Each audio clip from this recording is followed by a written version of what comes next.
Welcome to Cowgirl Up, the podcast dedicated to elevating your mindset. I'm your host, Lori Blickenstaff, certified mental performance coach at mentalgame101.com. Here we go. Starting off our week, which is all about the mindset of confidence. And yes, confidence is a mindset. It's a trainable way of thinking, but it's grounded in action.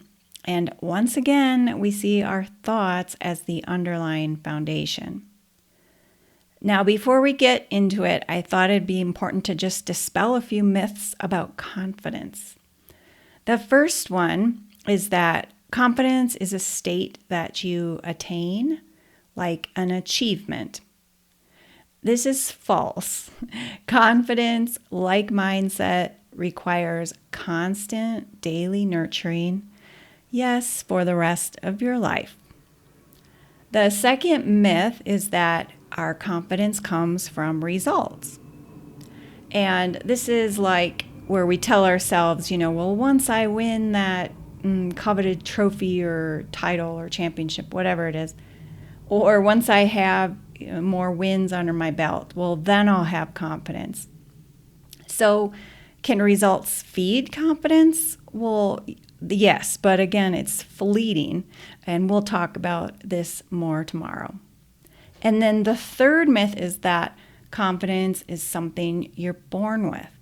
You either have it or you don't. And this is absolutely false, as you probably guessed. Just like mindset, confidence is not fixed. It's growth-based. So that means we don't just develop it by chance. We're not just born with it. It doesn't just rub off on us from our parents or coaches.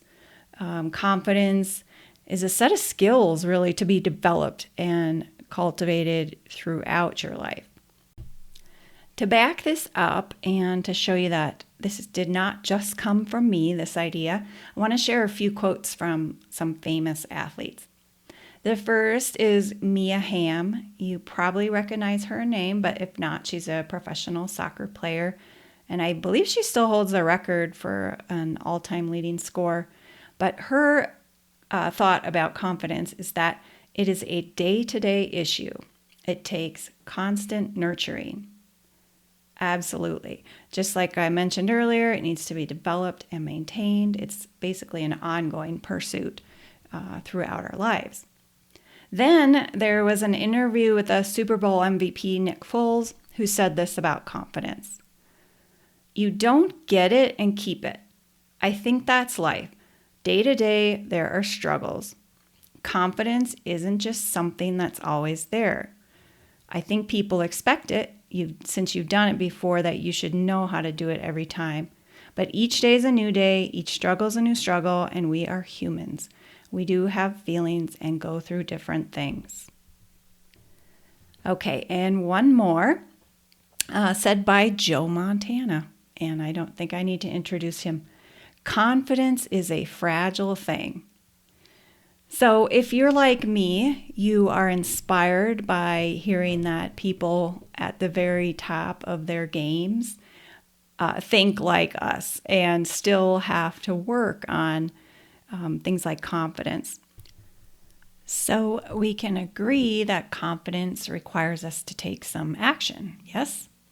Well, on that note, I want to introduce this week's power statement, which is, I choose to take confident action. And by the end of this week, I promise you'll know exactly how to do so. Thank you so much for tuning in today. If you have any questions, feedback, or comments, I'd love to hear from you. Email me at lori@mentalgame101.com.